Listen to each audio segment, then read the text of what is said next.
Olá, gente, boa noite, sejam todos bem-vindos. Estamos aqui novamente trazendo mais informações para vocês. Hoje nós vamos receber aqui o Dr. Lucas Boarini.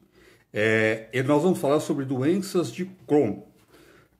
A doença de Crohn, tem muita gente que sofre hoje, é uma patologia que causa as doenças de Crohn, que são doenças crônicas, e vamos saber quais os tratamentos mais novos que tem. Boa noite a todos, obrigado, Carra, obrigado, Eliane, boa noite a todos, Maria Aparecida, boa noite, sejam todos bem-vindos, obrigado pelo carinho de vocês, obrigado pelos coraçãozinhos, chamando os amigos para entrar aqui, obrigado, gratidão. E uma coisa hoje que nós vamos falar muito séria, né? Tem milhares de pessoas que sofrem de doença de Crohn, né? Tem diarreias e passa muito mal com uma inflamação no intestino crônica. Então vamos saber dele, Dr. Lucas Boarini, quais os tratamentos que tem hoje para a doença de Crohn. Às vezes precisa tomar sulfa, tomar antibióticos, tomar corticoide. Então vou saber tudo dele, o que tem de mais moderno hoje. Meu filho tem essa doença, olha, tá aqui, ó. A Patrícia falando que o filho dela tem, tá? E não é só pessoas de idade, não, tem jovens também com doença de Crohn, né? Tem pessoas que chegam a ir ao banheiro quando está muito atacado, chega 20 vezes por dia, até mais, no banheiro, com diarreia terrível, um sofrimento muito grande. E nós convidamos ele, Dr. Lucas Boarini, para nos orientar e falar sobre essa doença e como pode prevenir essas doenças e quem já tem, como pode tratar, né? Então daqui a... Márcia, obrigado, Márcia, Eduarda, doutora Larissa, boa noite a todos. Doutor Lucas já está aqui. Vamos saber, doutor Lucas. Boa noite, André. Ô, doutor, boa noite. Tudo bem? Tudo bem, você? Tudo bem. Obrigado por você estar aqui trazendo mais informações para as pessoas, que as pessoas bem informadas sempre sabem lidar melhor com qualquer situação, né, doutor? Novamente é um prazer estar aqui. Eu acho que a última live foi super boa e essa vamos fazer de tudo ainda melhor, né? Se Deus quiser. Quanto mais informação, e eu conto com você, que você é fera, você é ótimo. Conto sempre com você aqui, para trazer informações de verdade para as pessoas. Doutor, a doença de Crohn, o que é? Só para as pessoas que estão em casa, para elas saber melhor o que é a doença de Crohn. Vamos lá. A doença de Crohn, junto com a retocolite, eles fazem parte do grupo das doenças inflamatórias intestinais. Então, elas são doenças crônicas que não têm cura, mas têm tratamento. Então, ao longo do tempo, o paciente vai cursando com uma inflamação no intestino.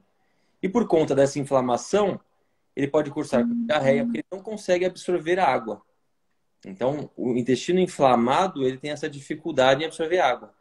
Então, a doença de Crohn é uma doença que ela tem vários fatores que causam ela. Ela não tem uma causa certa, mas o que a gente sabe é que o paciente com doença de Crohn, ele nasce com uma predisposição genética, e aí, a partir do que ele é exposto ao longo da vida, ele pode ou não desenvolver a doença de Crohn.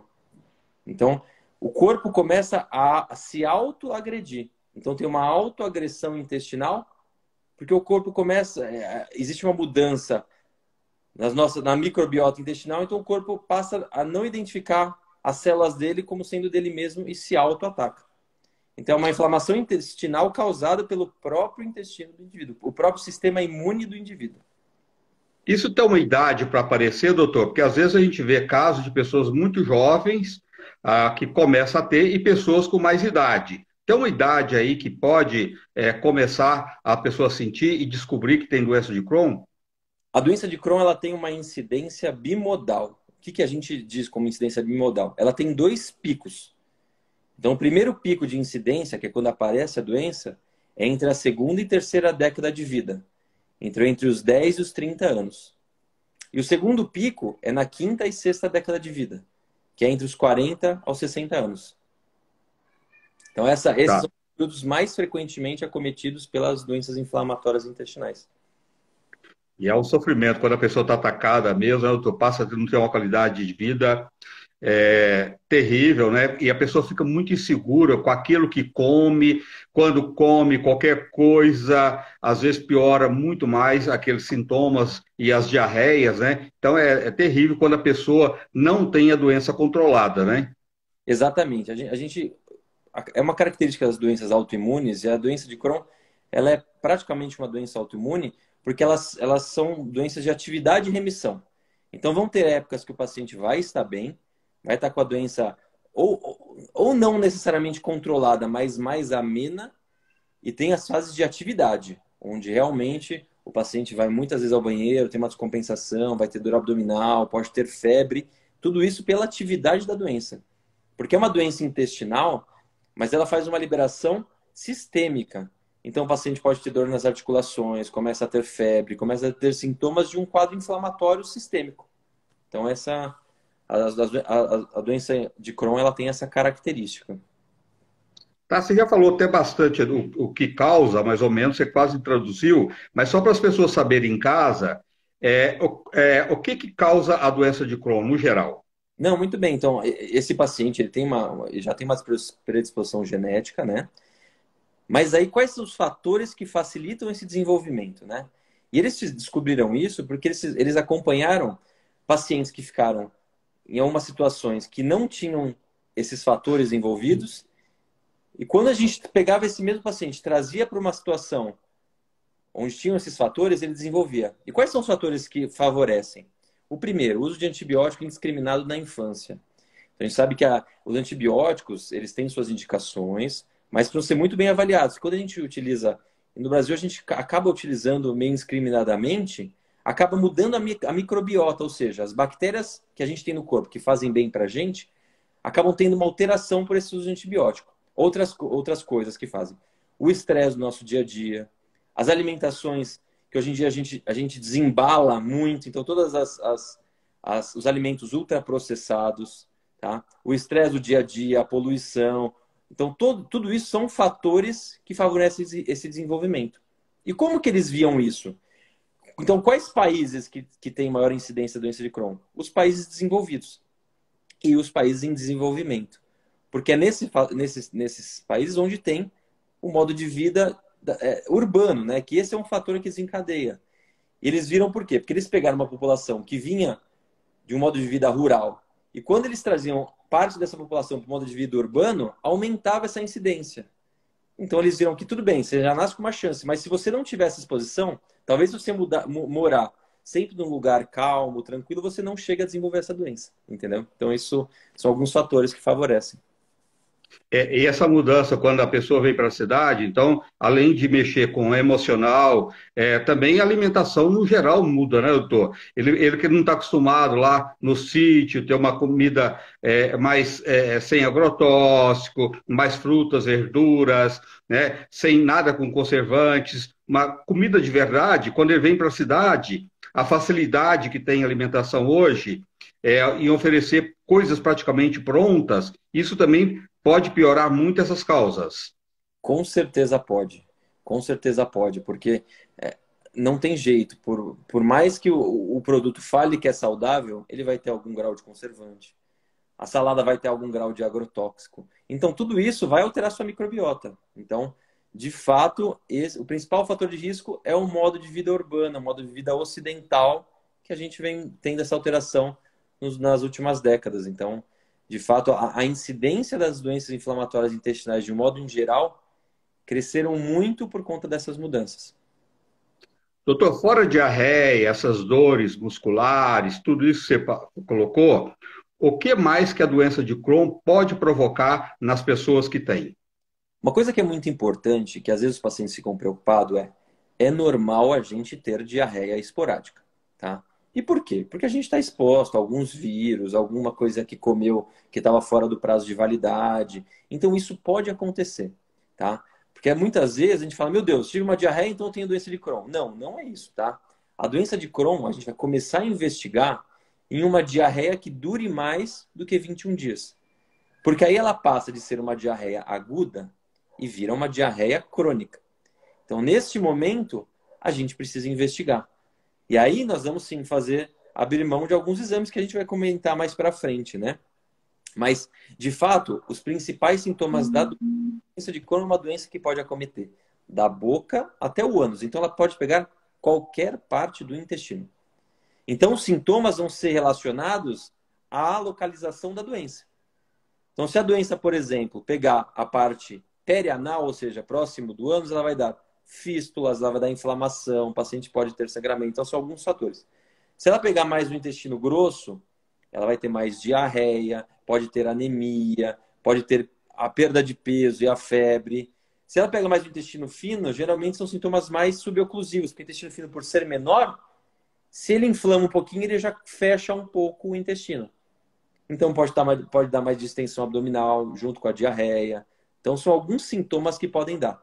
Mas qualquer paciente que tenha diarreia por mais de 21 dias, associada a dor abdominal, fraqueza, fadiga, febre, dor nas articulações, ele precisa de uma investigação, tá?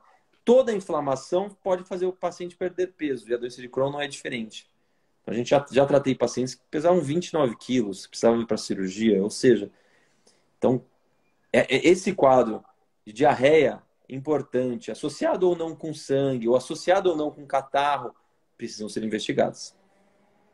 Doutor, e qual a diferença entre a doença de Crohn e a retocolite ulcerativa? Perfeito. Essas são as duas principais doenças inflamatórias, tá? Então, a doença de Crohn, como eu já expliquei agora, ela pega da boca ao ânus e ela tem uma característica que quando ela inflama o intestino, ela pode inflamar todas as camadas do intestino. Então, ela não é uma inflamação superficial. Então, ela pode causar fístulas, ou seja, o que é fístula? Ela pode inflamar tanto o intestino que causa perfurações no intestino e esse intestino se comunica com outras áreas. Pode se comunicar com a bexiga, pode se comunicar com a pele, pode se comunicar com outras alças intestinais. Então, é uma inflamação de todo o trato, que pode ser em qualquer parte do trato gastrointestinal, e ela inflama toda a parede intestinal quando inflama, tá? A retocolite, de uma outra forma, ela é exclusiva do intestino grosso. Então, ela não pega o intestino fino e não pega o trato superior. E ela é uma inflamação mais superficial. Ela vai inflamar só a parte superficial interna do intestino, que é a mucosa. Então, essa é a principal característica diferencial. Em relação aos sintomas, a retocolite, ela costuma dar mais diarreia e, mais frequentemente, está associado a uma diarreia com sangue, com catarro. Não que a doença de Crohn não possa ter, mas geralmente a retocolite é mais frequente esse acometimento, tá? Já a doença de Crohn dão aqueles outros sintomas que eu já falei, tá? Então, a principal característica é essa. A doença de Crohn pega todo o intestino, pega todas as camadas. E a retocolite, ela parte da parte final do intestino grosso, que é o reto, e inflama só o intestino grosso na camada mais superficial. Geralmente, essa é a principal característica das duas. Doutor, e qual a medicação hoje? Já tem uma medicação que durante muitos anos, e até há pouco tempo, se usava muito a sulfa, né? Como um dos antibióticos, né? Ele ainda é muito usado ou já tem uma medicação mais moderna hoje para o tratamento de Crohn? Não, nós temos as medicações hoje em dia evoluiu muito e isso realmente é muito bom porque na década de 80, 90, a gente só tinha as sulfasalazinas e as mesalazinas, que a mesalazina veio um pouco depois, mas a sulfasalazina foi a primeira, que elas são um anti-inflamatório intestinal. Então, elas são exclusivas para o tratamento do intestino grosso, tá? A gente ainda usa, tá? Ainda é o tratamento inicial para as retocolites. Na doença de Crohn, a gente não usa mais, tá? Então, na doença de Crohn, a gente já usa os imunossupressores e os imunobiológicos, que são a classe superior. A retocolite não é que a gente não vai usar os imunossupressores e os imunobiológicos, Mas na retocolite, a gente começa o que a gente chama de step up. A gente começa com as medicações mais leves e vai subindo de nível se não responder. Então a gente começa com a sulfasalazina ou a mesalazina. Se não melhorar, a gente passa para a azatioprina, e se não, que é um imunossupressor, que ainda é por via oral. E se não melhorar, a gente entra nos imunobiológicos, que são as medicações ou endovenosas ou subcutâneas, tá? Na doença de Crohn, a gente faz um pouco diferente. Quando a gente faz o diagnóstico, a gente estratifica a gravidade da doença que o paciente apresenta. E para isso tem alguns critérios. Então, paciente jovem, paciente que já apresenta com fístula ou estenose, que é quando fecha o intestino, a estenose. Paciente que precisa fazer uso de corticoide na primeira crise. Paciente que tem uma perda de peso maior do que 10%. E paciente com doença muito extensa. Então, são alguns fatores que a gente fala, olha, este paciente pode ter uma doença mais grave. Então, a gente já parte direto para essas medicações top de linha, que são os biológicos, que aí sim são medicações endovenosas, subcutâneas, que aí a gente precisa correr contra o tempo para evitar que ele tenha complicações da doença, tá? Então, Tá. basicamente, o tratamento vai depender de cada paciente. O quanto que acomete, o grau e a gravidade da doença. Doutor, e tem paciente que ele pode desenvolver a doença de Crohn e a retocolite ao mesmo tempo ou não? É que em até 30%... Doutor, tá. Já estou anotando, vamos ver. Sair aqui? Opa, agora voltou, doutor. Estou aqui, tá Eu de queria volta. te perguntar. Voltou, está de volta. Tem paciente que ele pode desenvolver a doença de Crohn? Ah, tá. Vamos ver. Ó, o doutor Lucas Boarini, ele é coloproctologista, tá? Se ele cair, a gente volta de novo com ele, que esse papo é super importante, necessário, né? Que tem de pessoas hoje com essa doença e não sabe qual o caminho, não sabe a orientação, como caiu, mas ele volta, tá? Ele volta. Dr. Lucas Boarini é coloproctologista, tá? Que ele é, porque me perguntaram aqui, ó, tá? Vou achar ele aqui de novo. Vamos lá pegar ele de novo. Ah, doutora Larissa, boa noite, seja bem-vinda. Vamos ver aqui. Está aqui de novo.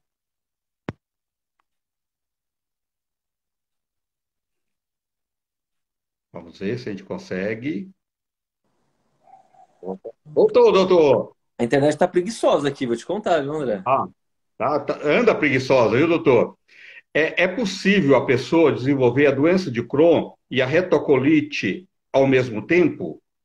Não, elas não podem desenvolver ao mesmo tempo. O que pode Tá, acontecer é em até 30% ocorre a mudança do diagnóstico. Então a gente faz o diagnóstico e acha que é uma retocolite.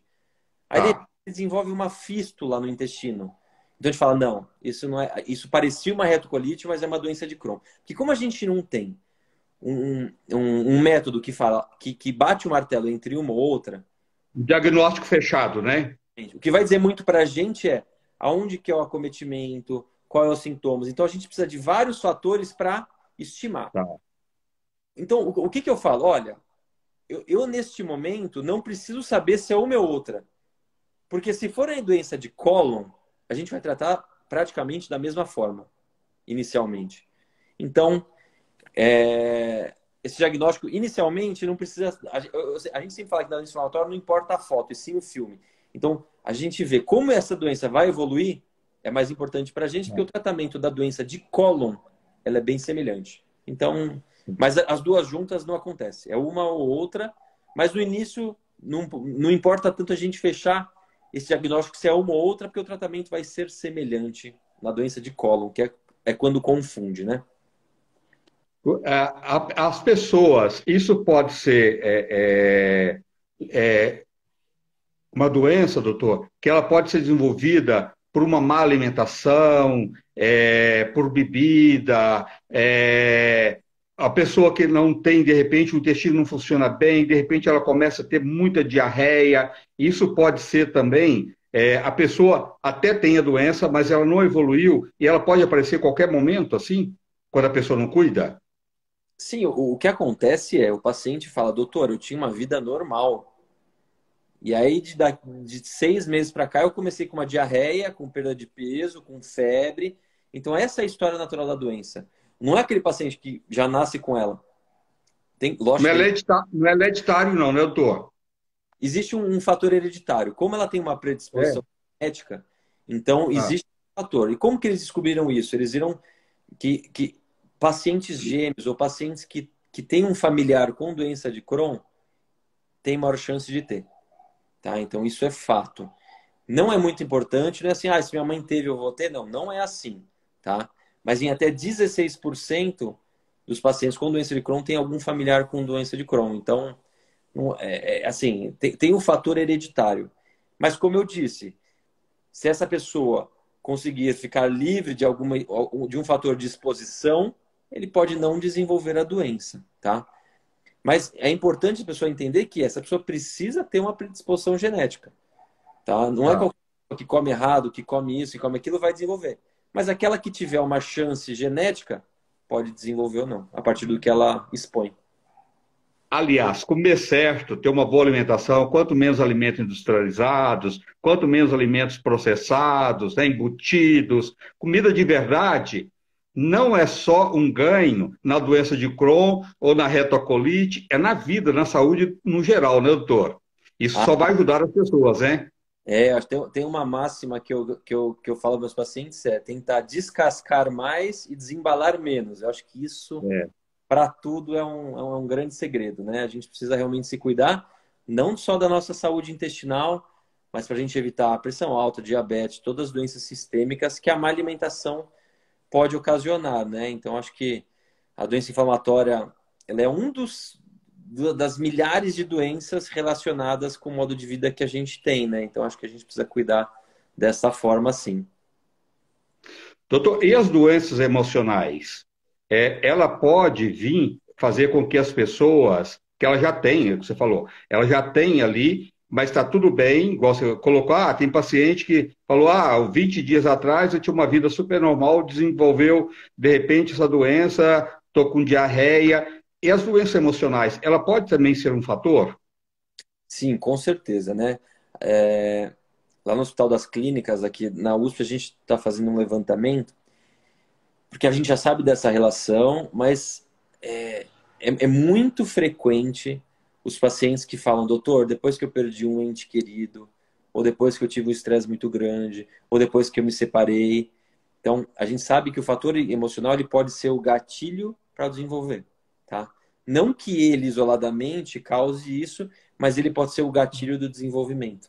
Então, o paciente fala, olha, perdão familiar, começou a ficar realmente entrou num estado emocional muito acentuado, isso pode desenvolver a doença. Mas não que seja exclusivamente a causa, porque a doença é uma doença multifatorial, mas pode ser o gatilho para o começo. Tá? Então, isso é muito importante. Então, além disso, as doenças inflamatórias podem estar relacionadas com a síndrome do intestino irritável, que também é uma doença onde o psicológico conta muito. Então, eu falo, é muito difícil a gente manter um estado mental, uma saúde mental adequada nos dias de hoje, né? A gente pega É, de 1 hora, pega isso, pega aquilo, sempre corrida, cobrança no trabalho, agora a pandemia. Então, a gente está muito é. exposto aos fatores ambientais, né? E todos os fatores que podem afetar o nosso emocional. Então, é lógico, eu tendo a encaminhar meus pacientes para terapia, porque eu acho que ajuda muito. Tá? É uma doença que precisa de uma abordagem multidisciplinar. Precisa do acompanhamento com um nutricionista, né? Para ter um cuidado com a saúde, com a alimentação. Porque a gente sabe que tem alguns alimentos que podem piorar, alguns alimentos que podem não entrar em atividade, mas piorar a atividade da doença. Então, a gente precisa cuidar desses fatores para manter a saúde intestinal e para tentar evitar o desenvolvimento das doenças inflamatórias. Doutor, a Anitta está perguntando se alguma dessas duas doenças causa sangramento. As duas podem causar, tá? As duas podem. O sangramento que sai nas fezes, eles estão mais relacionados à inflamação do intestino grosso ou, mais comumente ainda, do reto, que é a parte finalzinho do intestino grosso, que fica bem próximo do ânus, tá? E por quê? Porque quando a gente tem um machucado, uma inflamação nessa região, o sangue não consegue ser absorvido, então ele sai direto nas fezes, tá? As inflamações mais altas, tipo estômago, do intestino fino, geralmente a gente não vai perceber sangue nas fezes, porque aí esse sangue já é absorvido, então o paciente pode ter anemia, mas dificilmente tem sangue nas fezes, entendeu? Doutor, agora é meio delicado, assim, se a gente for ver bem, para uma pessoa que trabalha fora, ela fica insegura, fica com medo de passar mal, vir diarreia, ela depende de pegar um ônibus, um metrô, né? E fora isso também, a pessoa, quando ela está naquela fase que está atacado, ela deve perder muito minerais, vitaminas, potássio e também sentir muita fraqueza, não sente? Com certeza, com certeza. A fadiga é um sintoma muito, muito, muito frequente. Aproximadamente 90% dos pacientes se queixam de fadiga. E por quê? Porque fora os eletrólitos que eles não vai absorver, essa inflamação, então o intestino inflamado, ele fica perdendo sangue constantemente. Então, grande parte desses pacientes tem anemia. E a anemia vai trazer fraqueza, vai trazer cansaço, vai trazer dificuldades. Então, de fato, tem essas deficiências. Outras deficiências que são muito comuns. Na doença de Crohn, o lugar mais frequentemente acometido é o ilho terminal. O que é isso? É a parte final do intestino fino, onde ele se junta com o intestino grosso. E é nessa região onde a gente absorve alguns nutrientes, como por exemplo a vitamina B12. Então, alguns desses pacientes podem ter deficiência de vitamina B12. Então, Uhum. a gente sabe que a gente sempre, a cada 3 a 6 meses, a gente precisa fazer um rastreio das vitaminas e um rastreio laboratorial para a gente ver se está com anemia ou não, se está com deficiência de vitamina ou não, se está com deficiência de minerais ou não. A vitamina D também é algo que frequentemente está baixo nesses pacientes. Então, são alguns fatores. O ácido fólico, algumas medicações como a sulfasalazina, elas dificultam a absorção do ácido fólico. Então, a gente tem que repor junto com a medicação. Então, são vários fatores que a gente tem que ficar de olho no paciente que tem doença de Crohn. Eu vi uma pergunta, acho que foi da Gardenia, que ela perguntou se a síndrome do intestino irritável é uma doença autoimune. Até uma coisa que os pacientes confundem muito, mas a síndrome do intestino irritável não é uma doença, tá? Síndrome, o que é? Um conjunto de sintomas. Então, quais os sintomas mais comumente da síndrome do intestino irritável? Então, os pacientes podem ter diarreia, pode ter constipação. Então, até inicialmente, é um, é um diagnóstico diferencial da doença de Crohn, por exemplo. Só que a síndrome do intestino irritável não vai ter inflamação no intestino. Então, se a gente faz os exames estão normais, faz a colono, faz a tomografia estão normais, esse paciente pode ter síndrome do intestino irritável, que também tem tratamento. A síndrome do intestino irritável é uma incoordenação nas contrações intestinais, que também é muito afetada pelo psicológico. Então, o paciente está num momento de estresse, o intestino ele contrai mais rápido, acelera as contrações intestinais e o paciente pode ter diarreia. Tá? Então, são coisas diferentes. Não é uma doença, mas também tem tratamento para ela. Cheguei agora. Minha irmã tinha sangramento e descobriu um câncer. Por isso que é bom verificar, né, doutor? Você já colocou lá no começo que verificar sempre é necessário. Passar por todos os exames, procurar um profissional.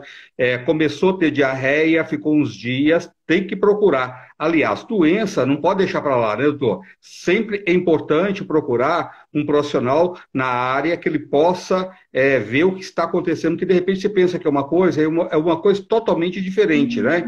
Então, não que tudo que seja uma doença de Crohn, uma retocolite, pode ser câncer, mas também pode ser, né? Não pode ser nenhuma das duas e pode ser um câncer, né? Exatamente. Não, o sintoma do câncer pode ser exatamente o mesmo da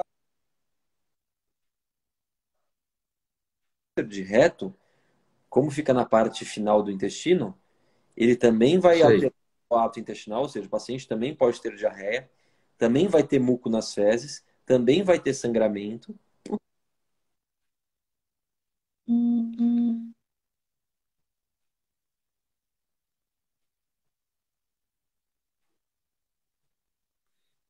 Vou passar o telefone dele daqui a pouco, tá, gente? Fica aí. Vamos ver se cair novamente. A gente busca ele. Somos brasileiros, não desistimos nunca. Tá, vamos ver se o doutor consegue voltar. Se não consegue voltar, ele cai e volta novamente. A internet às vezes está dando. Ó, vamos buscar o doutor lá. Vamos lá buscar o doutor. Ó. Gente, muito importante, né?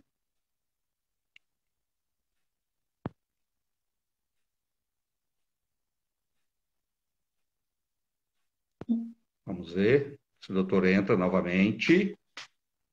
É a internet dele, porque para mim aqui está tudo bem. Às vezes é assim, às vezes a minha está ruim, a dos outros está boa, e assim mesmo. É a internet que a gente depende dela, mas é muita gente também, né? Ao mesmo tempo usando a internet. Vamos ver se o doutor voltou. Vamos ver. Ah, tá aqui, doutor. Vamos ver. Tá aqui. Convidando novamente. O doutor está voltando. Doutor Lucas Baorini. Acho que eu voltei. Doutor, Tá o pessoal está pedindo seu telefone desesperadamente. E Olha, tem uma doutora que ela perguntando se tem cirurgia para a doença de Crohn. sim, sim. A gente sabe que a doença, principalmente a doença de Crohn, ela tem principalmente três fenótipos que a gente chama, ou seja, três características da doença, tá? Tem a doença com predomínio só de inflamação, tem a doença onde a gente tem fibrose, que é como se fosse uma cicatriz no intestino, e tem a doença fistulizante, que é quando ela se comunica com outro intestino ou com outro órgão, tá? Na doença com predomínio de inflamação, o tratamento medicamentoso é o mais recomendado. Tá? Agora, nos pacientes onde tem predomínio de fibrose ou de fístula, a cirurgia está indicada, tá? Salvo algumas exceções, mas a cirurgia, quando a gente tem uma área do que eu sempre tento relacionar para os pacientes como se fosse um encanamento. A inflamação é o quê? Como se estivesse limo dentro do intestino. Você vai lá, joga um diabo verde, joga Coca-Cola e desentope. A estenose é como se você jogasse cimento dentro do intestino. Aí você pode jogar o que você quiser, não vai desentupir. Aí você tem que tirar esse segmento. E a fístula é como se o intestino tivesse, o cano tivesse furado. Então, vai extravasar e aí você também precisa tirar esse segmento que está furado. Tá? Então, essa é uma correlação boba, mas que é mais fácil de entender as situações que você precisa ou não operar. Doutor, às vezes os tratamentos, ele tem que ir adequando a cada pessoa, porque às vezes você passa uma medicação para uma pessoa, isso acontece muito, né? Aquela medicação ou precisa de reajustar, ou precisa ser trocada, isso acontece muito, né, nessas doenças de Crohn? Sim, infelizmente, a gente ainda não tem, e isso é a meta que as sociedades, tanto europeia, americana, brasileira, estão buscando é saber para qual paciente tal medicação faz efeito. Então, a gente já tem algumas características dentro delas que ajudam a gente. Por exemplo, uma doença que está exclusivamente no ânus com fístula, a gente sabe que tal medicação responde melhor. Então, tem algumas características que a gente já sabe qual medicação tem maior chance de responder. Mas muitas vezes você fala, não, eu acho que esse paciente vai responder e ele não responde a essa medicação. Então, a gente precisa trocar. Isso ainda é um pouco empírico, já tem algumas características que ajudam, mas não é ainda 100%. Então, a gente, durante o tratamento, a gente, assim, otimiza a medicação, então aumenta a dose dela, diminui a dose dela, vai adequando de acordo com a resposta do paciente. Por isso que não tem jeito, não tem receita de bolo. É totalmente individual o tratamento. Às vezes você começa com uma dose mais alta ou mais baixa e aumentando, tudo isso. O meu cunhado, ele é médico e ele tem doença de Crohn, porque médico também fica doente, né, doutor? Fica, fica. A gente Fica, né? Fica. E ele tem, e o dele é super controlado, ele não tem nada, tá? Teve uma fase que teve, já de muitos anos para cá, ele tem uma vida super normal, super controlada. Então, assim, Estou até passando isso, que eu tenho experiência dentro da minha família, para as pessoas não desesperada, acha que nunca tem jeito e nunca vai acertar uma medicação. Então, calma, que vai conseguir acertar. Não, com certeza. Tá me ouvindo, André? Doutor, opa, voltou. Doutor, como é que. Vamos continuar o papo, mas como é que as pessoas te encontram? Vamos lá. Tem meu Instagram, né? Que aí fica fácil. E tem o telefone do meu consultório, que é 5051-5144. Tá. É 011. O seu consultório é que bairro que é, doutor? É em Moema. Moema, super fácil de ir, gente, ó. Além disso, Tá? tem a Clínica Boarini, que ela fica em Carapicuíba, que é uma clínica da minha família, que a gente tem diversos profissionais lá. Que aí o telefone é 4184-3205. 4184 3 05. 3285. 05. 05. Eu vou colocar aqui na. Tá, é legal isso, ó. Quem aqui for São Paulo ou interior de São Paulo também dá consulta online, né, doutor? Se for necessário, pedir todos os exames, né? As pessoas fora de São Paulo, né? Ó, daqui de São Paulo, de Moema, é 011 50 51 51 44. 50 51 51 44. Aqui de Moema, tá? Vou repetir de novo, de Moema.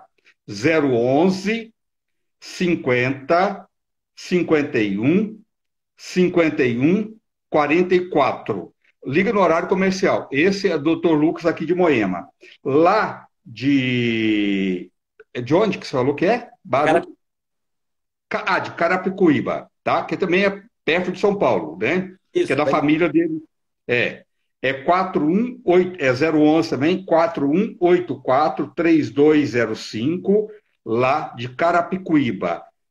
4184-3205. 4184-3205. Doutor, que na bom. bio do meu. Na minha bio tem os contatos para quem precisar. Tá tudo bem discriminado. Então fala de novo as suas redes sociais, por favor. É lucas.boarini no Instagram. Hoje em dia eu só Tá. trabalho no Instagram. Eu tô. Que é mais fácil. É mais rápido também, né, doutor? Tendo um monte de gente também confunde muito as pessoas.